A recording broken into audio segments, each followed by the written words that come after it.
Sassoon रुग्णालयात उपचार घेतलेल्या हिंदू राष्ट्र सेनेचा पदाधिकारी तुषार हंबीर याच्यावर प्राणघातक हल्ला केला। त्यावेळी बंदोबस्तावर नेमणूक केलेल्या चौघांपैकी तिघे चक्क जागेवरच नव्हते।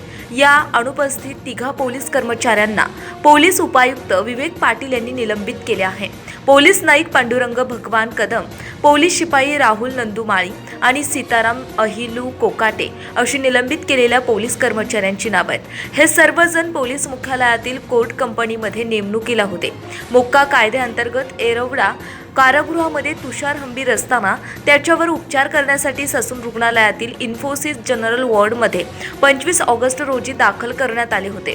त्याच्यावर उपचार सुरू असताना कोर्ट कंपनीतील चौघांची बंदोबस्तावर नेमणूक करण्यात आली होती।